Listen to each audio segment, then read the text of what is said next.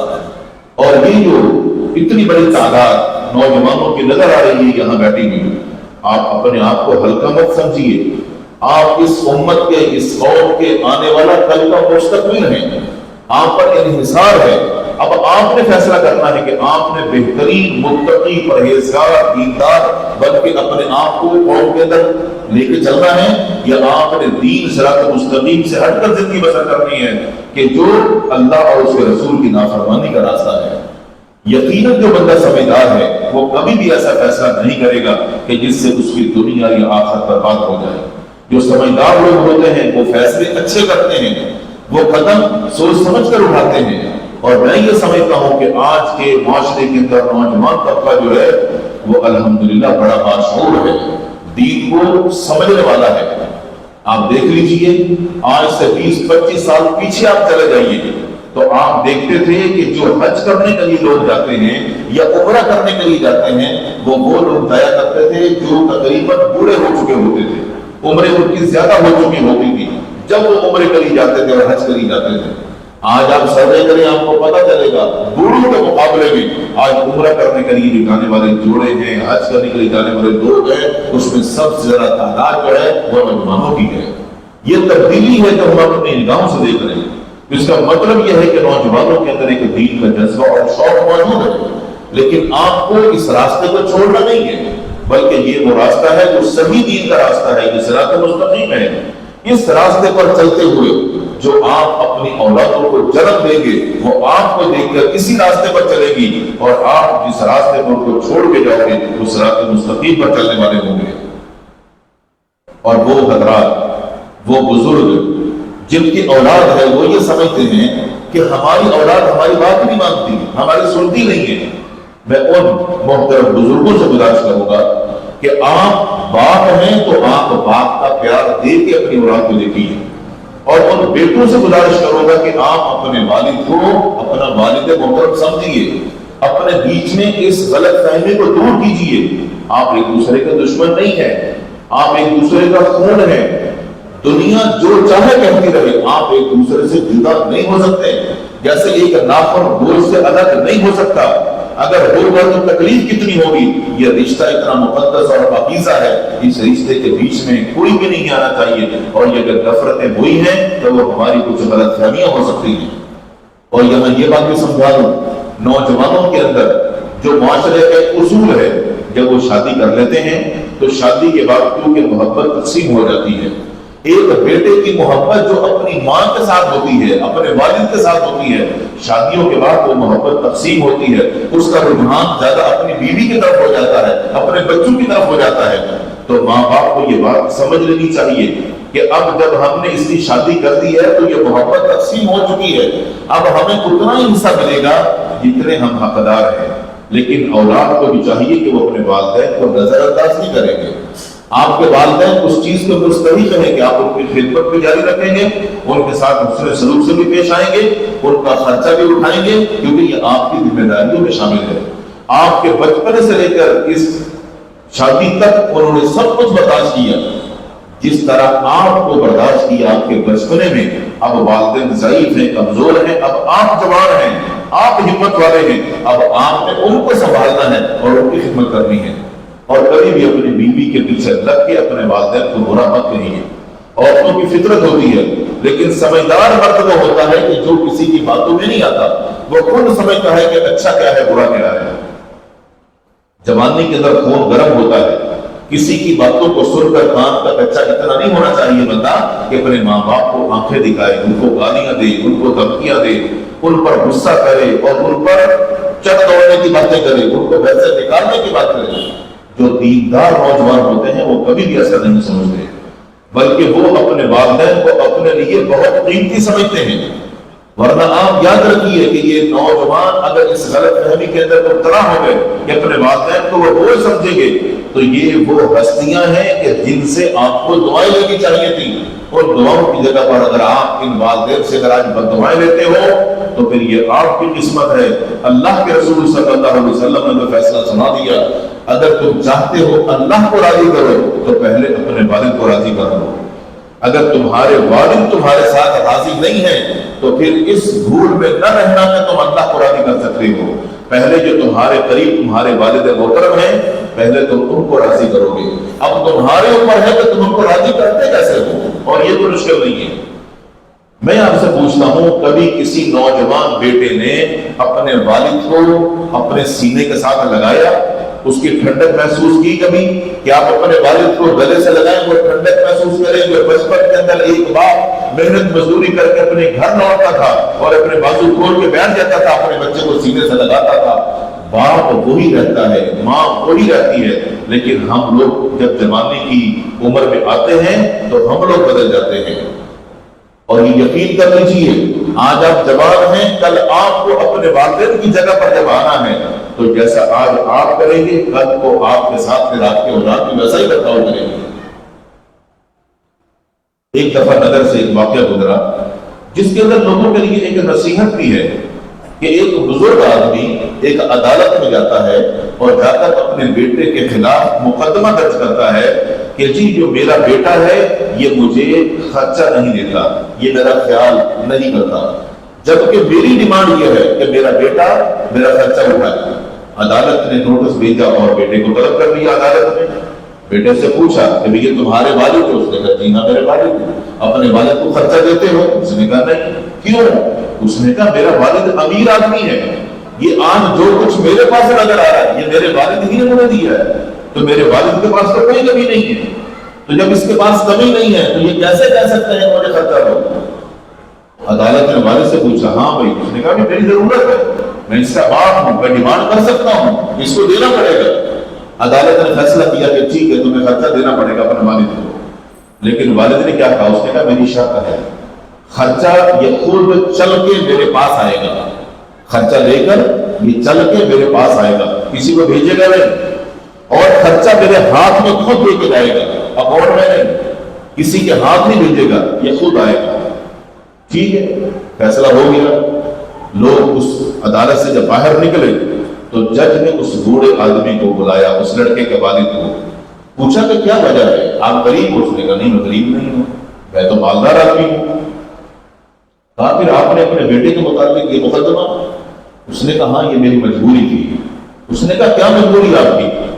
اس نے کہا اس کو میں نے بچپن سے لے کر یہاں تک پہنچایا، شادی شدہ ہو گیا، بچوں والا ہو گیا، بہترین کاروبار کر رہا ہے، ایک تاجر بن چکا ہے میرا بیٹا، لیکن آپ یقین جانیے میں اس کو دیکھنے کے لیے بھی ترس گیا ہوں، یہ میرے پاس آتا ہی نہیں ہے، اور یہ جو میں نے شرط رکھی ہے صرف اس لیے کہ کم سے کم یہ میرا بیٹا، میرا پوت ایک مہینے کے بعد تو میرے پاس آئے گا نا، میں اس آس میں جیوں گا کہ مہینہ ختم ہونے والا ہے، میرا بیٹا مجھے ملنے کے لیے آئے گا۔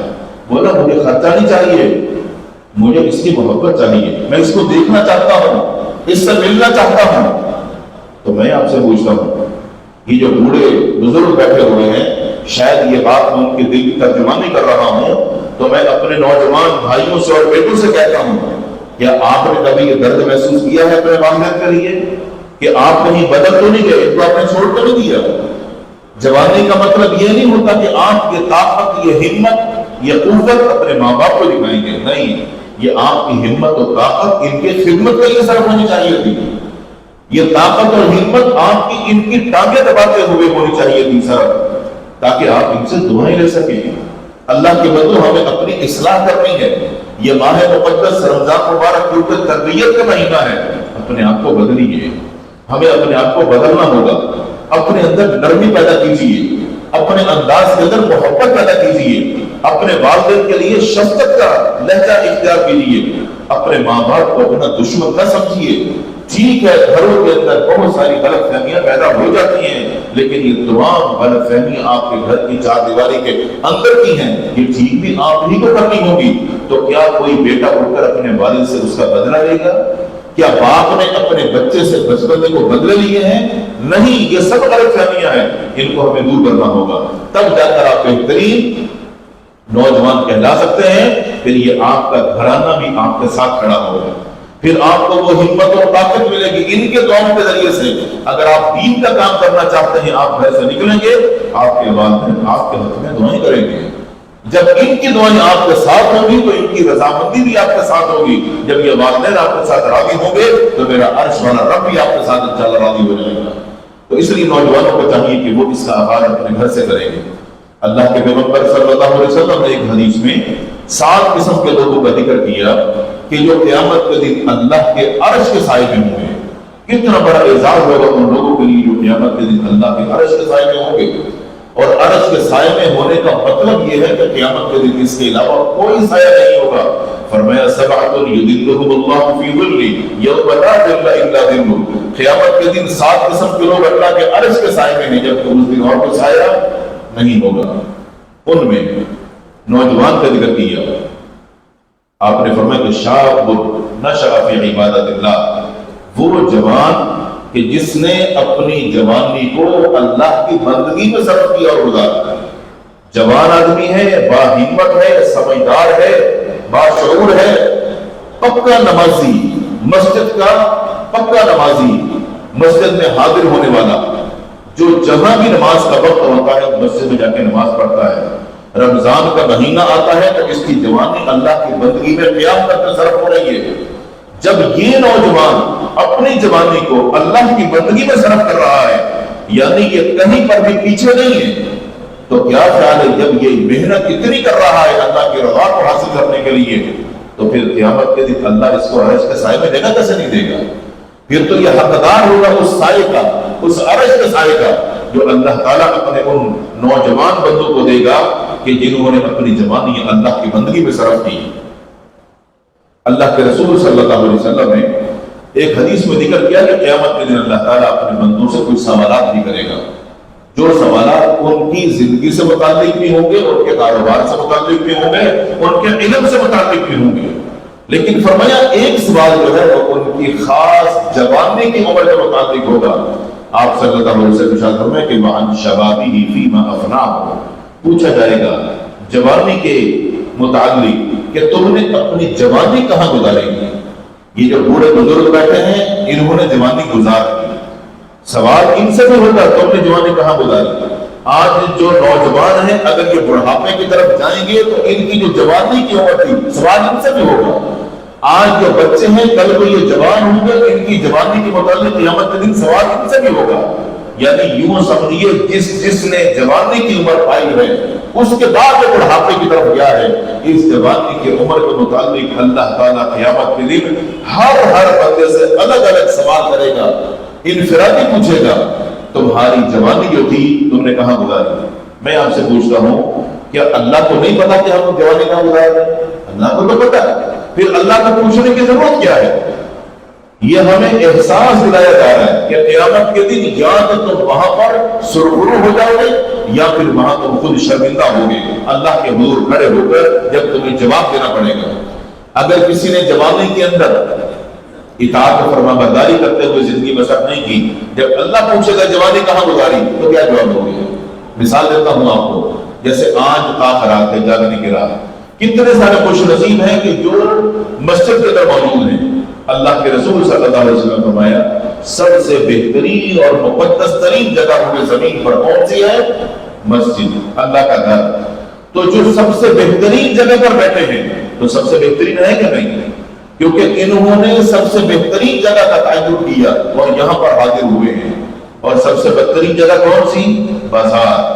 آپ یقین کیجیے ابھی ہمارے تو بازاروں کے اندر گاڑی گزارنے کا راستہ نہیں ہے، گزارنے کی جگہ نہیں ہے، اتنا رش ہے لوگوں کا، طاق آتے ہیں۔ ان راتوں کے اندر میرے رسول صلی اللہ علیہ وسلم خود بھی جاگتے، اپنے گھر والوں کو بھی جگاتے، عبادت کے لیے جاگتے، اللہ کی رضا کے حصول کے لیے جاگتے، جبکہ آپ صلی اللہ علیہ وسلم تو معصوم خطا تھے۔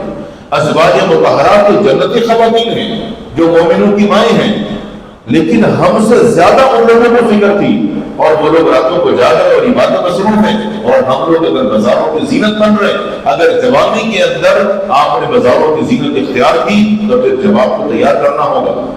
آپ جانتے ہیں کتنے سارے نوجوان ہیں اس وقت وہ بازاروں کی زینت اس طرح بن کے کھڑے ہوں گے کہ وہ کسی نہ کسی غلام کے چکر میں کھڑے ہوں گے، کسی نہ کسی کو پھنسانے کے چکر میں کھڑے ہوں گے۔ تو یہ جو جوانیاں غلاموں کے لیے صرف ہو رہی ہیں، کل جب میرا رب پوچھے گا جوانی کہاں گزاری تو کیا جواب دوں گے؟ آج ٹھیک ہے گلی محلے میں کونے کھانچے میں جہاں آپ جو چکر چلا رہے ہو آپ کو کسی نے نہیں دیکھا، لیکن فرشتے کرامن کاتبین آپ کے ساتھ ہیں، کیمرے لگے ہوئے ہیں اور آپ چھپ نہیں سکتے، سب کچھ ریکارڈ ہو رہا ہے۔ آپ دیکھیے ہمارا اللہ پر ایمان یقین نہیں ہے کہ وہ ہمیں دیکھ رہا ہے، اس کا ڈر اور خوف نہیں ہے۔ ہم لوگوں سے کتنا ڈرتے ہیں۔ مثال کے طور پہ کسی ایک کمرے میں ایک مرد عورت کو بند کر دو، صرف ان کو یہ کہہ دو کہ اس میں خفیہ کیمرہ لگا ہوا ہے، آپ یقین کریں وہ 1-2 گھنٹے کے لیے ان کو کمرے بند کر دو، وہ سہمے رہیں گے، کوئی کس سے بات نہیں کرے گا۔ کیوں؟ خفیہ کیمرہ لگا ہوا ہے۔ ان کو پتا اگر ہم نے کوئی بات کی یا حرکت کی تو معاشرے کے اندر ہمیں ذلیل کر دیا جائے گا، ایسا ہے یا نہیں؟